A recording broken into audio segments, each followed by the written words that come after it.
आज का पहला वचन है लूका 23 उसका 34। जब यीशु मसीह क्रूस पर थे उस समय की पहला वाणी यीशु मसीह ने कहा, तब यीशु ने कहा, हे पिता इन्हें क्षमा कर क्योंकि ये जानते नहीं क्या कर रहे हैं। और उन्होंने चिट्ठियां डालकर उसके कपड़े बांट लिए। तो यीशु मसीह क्रूस पर थे उस समय ये वचन को कहा और उससे यीशु मसीह क्रूस पर थे उस घड़ी याजक लोग और सेना लोग और जितना भी लोग वहां थे यीशु मसीह की निंदा कर रहे थे, ठट्टा कर रहे थे। उनके लिए यीशु मसीह ने पिता से प्रार्थना किया कि हे पिता इन्हें क्षमा कर क्योंकि नहीं जानते, सचमुच नहीं जानते थे तभी यीशु मसीह को क्रूस पर ठोक दिया और उसकी निंदा कर रहे थे। इसीलिए यीशु मसीह ने पिता से प्रार्थना किया कि इन्हें क्षमा कर क्योंकि नहीं जानते। यदि जानते होते तो यीशु को क्रूस पर नहीं ठोकते और उसकी निंदा नहीं करते, लेकिन नहीं जानते थे इसलिए यीशु की निंदा की। और यीशु मसीह ने पिता से प्रार्थना करके कहा कि हे पिता इन्हें क्षमा कर क्योंकि नहीं जानते। और यहाँ पर और उन्होंने चिट्ठियां डालकर उनके कपड़े बांट लिए। तो यीशु मसीह के कपड़े को भी उन चिट्ठियां डालकर बांट लिए। जिनका नाम में आया उसी ने उस कपड़े को ले लिया। धन्यवाद। दूसरी वाणी है रेशमी सिस्टर।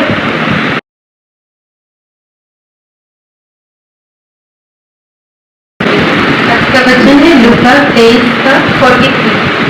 उसने कहा, मैं तुझसे सच कहता हूँ कि आज ही तू मेरे साथ स्वर्गलोक में होगा। ये वाणी तब यीशु मसीह कहते जब वो क्रूस पर चढ़ाए गए थे। उनके सामने 2 डाकू थे, उन्होंने कोई भी अच्छा कार्य नहीं किया। यहाँ लिखा है 39 में लिखा है कि वे कुकर्मी थे। कुकर्मी का अर्थ होता है जो अच्छे काम को नहीं किए रहते। तब यीशु मसीह कहते हैं कि हे पिता मैं तुझसे सच कहता हूँ कि आज ही तू मेरे साथ स्वर्गलोक में होगा। उसके सामने जो और एक डाकू था वो उसकी निंदा करते हुए यीशु मसीह का मजाक उड़ाते हुए कहता है कि तू तो मसीह है तो फिर अपने आप को बचा और हमें भी बचा।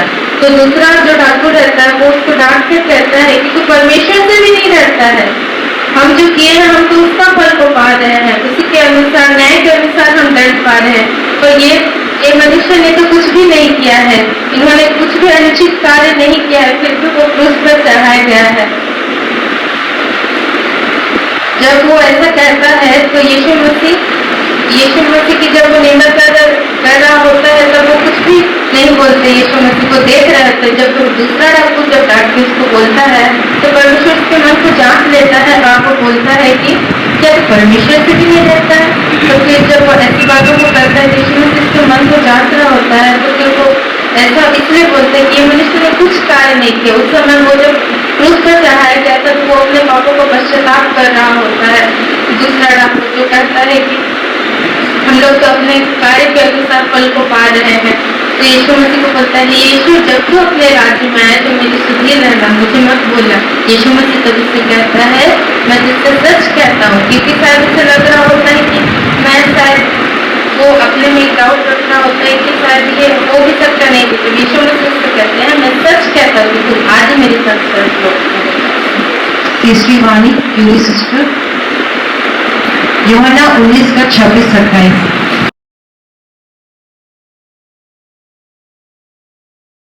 हम लोग देखते हैं जब यीशु ने अपनी माता और उस चेले को जिससे वह प्रेम रखता था बात कर देखा तो अपनी माता से कहा कि देख यह तेरा पुत्र है। तब उसने चेले से कहा यह तेरी माता है और उसी समय से वह चेला उसे अपने घर ले गया।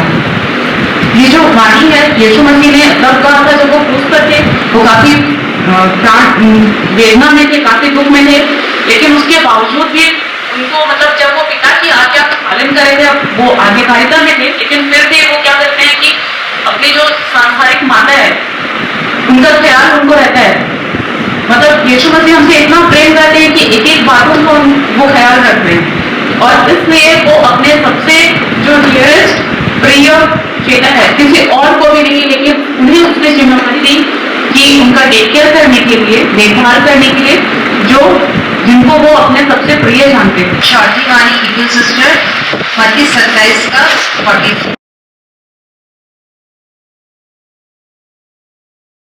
मत्ती का 27 का 46। तीसरे पैर के निकट यीशु ने बड़े शब्द से पुकार कर कहा, एली एली लमा सबक्तनी, अर्थात हे मेरे परमेश्वर, हे मेरे परमेश्वर, तूने मुझे क्यों छोड़ दिया। मरकुस का 15 का 34 देखेंगे। तीसरे पहर यीशु ने बड़े शब्द से पुकार कर कहा, इलोई इलोई लमा सबक्तनी, जिसका अर्थ है हे मेरे परमेश्वर, हे मेरे परमेश्वर, तूने मुझे क्यों छोड़ दिया। यहाँ पे तीसरा पहर है, जैसे कि तीसरा पहर जानते हैं वो अर्ली आफ्टरनून में 12 से 3 है। उस समय बहुत कड़ी धूप थी और यीशु मसीह क्रूस पर लटके हुए थे और वहां पर सारे जगत का बोझ उन पर था। इसलिए परमेश्वर जो इतना पवित्र है वो मतलब उस पाप, जब यीशु मसीह के पाप हमारे सारे जगत का पाप था, तो इसलिए कुछ क्षण के लिए यीशु मसीह को परमेश्वर ने छोड़ दिया था। इसीलिए यीशु मसीह पुकार रहे थे, क्योंकि उपस्थिति मतलब हमेशा यीशु मसीह परमेश्वर की उपस्थिति में चला करते थे, लेकिन उस वक्त यीशु मसीह परमेश्वर की प्रेजेंस को फील नहीं कर पा रहे थे। इसलिए उन्होंने ऐसा कहा कि ये मेरे परमेश्वर, ये मेरे परमेश्वर, तूने मुझे क्यों छोड़ दिया।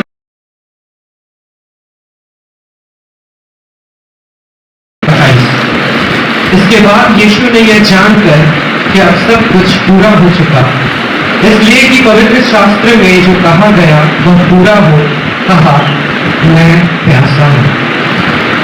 प्रभु का वचन बताता है कि यीशु मसीह क्रूस पर प्यासे थे। हम लोग इस बात को जानते हैं कि प्रभु यीशु मसीह एक में परमेश्वर 100% वो ह्यूमन बीइंग है, 100% मनुष्य और 100% परमेश्वर है।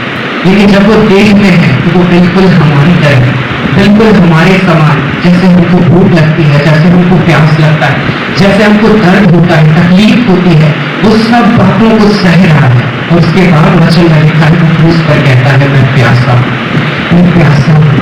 हम लोग जब सुनते हैं कि यीशु मसीह हमारा महायाजक है, महायाजक यानी कि वो व्यक्ति जो सारे इस्राएलियों में एक व्यक्ति चुना जाता था और साल में एक बार उस पवित्र तंबू के भीतर परम पवित्र स्थान में जाता था कि बलिदान करे, और बलिदान करके वह मेमने का लहू लिए हुए जाता था और वापस लौट करके वह लोगों को शुद्ध करता था। वैसे ही वचन में बताया गया है कि प्रभु यीशु मसीह, क्योंकि महायाजक मनुष्यों में से लिया जाता है, परमेश्वर मनुष्य बना, वो हम सबके समान बन गया और हमारे लिए महायाजक होकर उसने परम पवित्र स्थान में प्रवेश किया।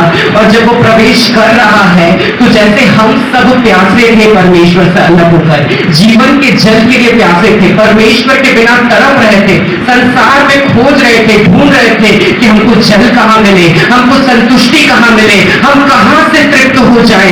लेकिन वचन में लिखा गया है हम सब के सब प्यासे ही थे। उस सामरी स्त्री को याद करें जिससे प्रभु यीशु ने कहा कि संसार का जल पीकर जो कोई संसार का जल पीता है वो फिर प्यासा होता है। हम संसार का जल पीते थे और प्यासे होते थे, लेकिन वचन में बताया गया है कि यीशु जीवन का जल देने की बात कर रहा है। ऐसा जल हमको देगा जिसे पीकर हम फिर प्यासे ना होंगे, जिसे पीकर हम फिर तृप्त हो जाएंगे। वो हमारे लिए क्रूस पर कहता है, पिता इन लोगों के बिहाफ में, इन लोगों की तरफ से मैं तुझसे कहता हूं कि मैं प्यासा हूं, क्योंकि हम सब प्यासे थे। और जब वो प्यासा हुआ तब हम सब लोगों ने पवित्र आत्मा को पाया, हम तृप्त किए गए, हम परमेश्वर से मिलाए गए, हम परमेश्वर के निकट लाए गए। और आज प्रभु का अनुग्रह हम पर ऐसा हुआ है कि हम पिता के निकट उसकी उपस्थिति में आ सकते हैं, हमारा मेल मिलाप उसके साथ हुआ है।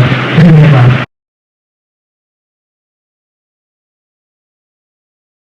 क्रूस की चढ़ती वाली हम देखते हैं यमुना 19 से 30 में ऐसे लिखा गया है, जब यीशु ने वो सिरका लिया तो कहा पूरा हुआ, और सिर झुकाकर प्राण त्याग दिया।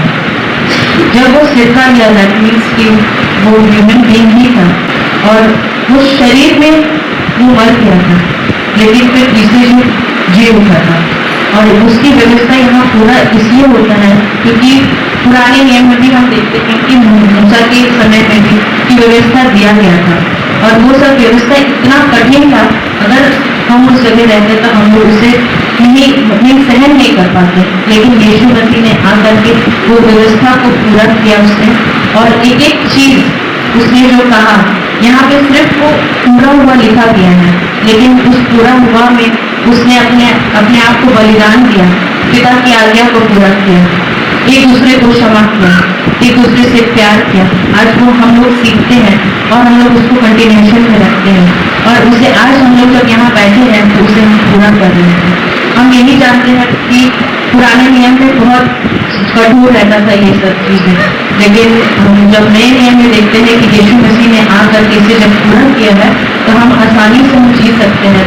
आज जो हम इतनी आज़ादी से जीते हैं, आज सिर्फ यीशु की वजह से आज हम सब यहाँ बैठे हुए हैं, और उनकी वजह से आज इतने हम लोग पाप में हैं, आज हम लोग इतने पाप करते हैं हर वक्त हर घड़ी, लेकिन आज यीशु मसीह जो है हमें आज ये वाणी को आज जब उसने पूरा किया है आज, तो उसने ये साबित किया है कि हम आज सब चीज़ों से उसके लहू से आज हम एकदम 100% आज हम खड़े हैं इस जगह पे, तो हम आज यीशु मसीह की वजह से ही खड़े हैं। इसलिए हम सारी महिमा यीशु को हम करते हैं। सातवीं वाणी,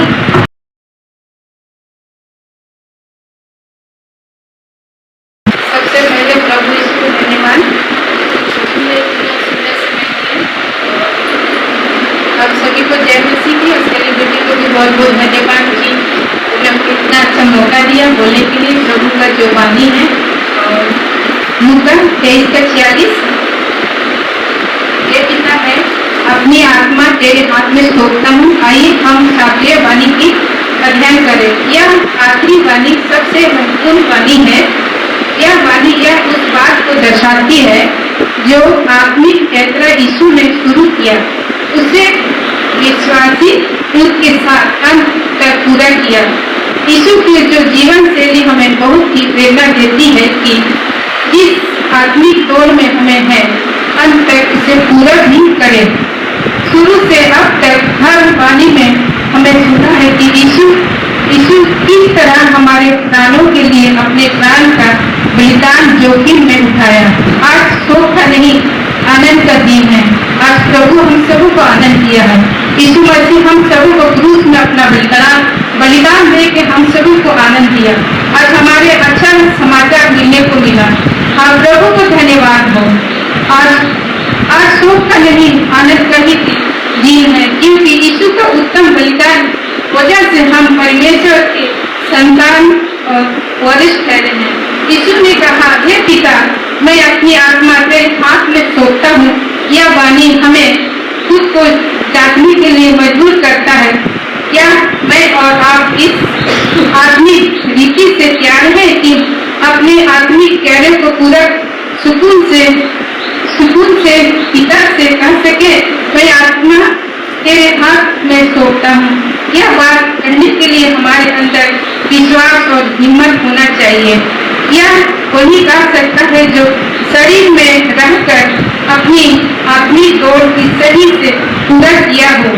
इस वचन के द्वारा मैं यह कहना चाहती हूँ, मसीह जीवन क्रूस उठाने का जीवन।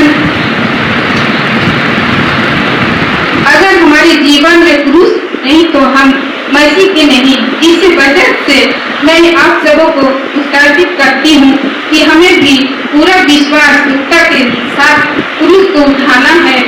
आज संसार में रहते हुए जो भी कार्य प्रभु ने सौंपा है, छोटा या बड़ा, हमें पूरा ईमानदारी से निभाना है। हर दिन मसीह हमें बढ़े और हम घटने पाए। हालेलुया। जब हम ऐसा करेंगे, अपने क्रूस को वचन के अनुसार उठाएंगे, तब भी यह सातवें वाणी प्रभु यीशु का हमारे जीवन में पूरा और सफल होगा। आमीन। तो आइए आज से हम सब निर्णय ले, जीवन के अंत तक हम यीशु मसीह की जीवन के अंत तक हम यीशु मसीह की तरह अपने क्रूस को उठाएंगे, उद्धार के कार्य को पूरा करेंगे और पिता के संग हम लोग एक दिन स्वर्ग लोक में होंगे। आमीन। इस वजह से प्रभु हम सबों का आशीष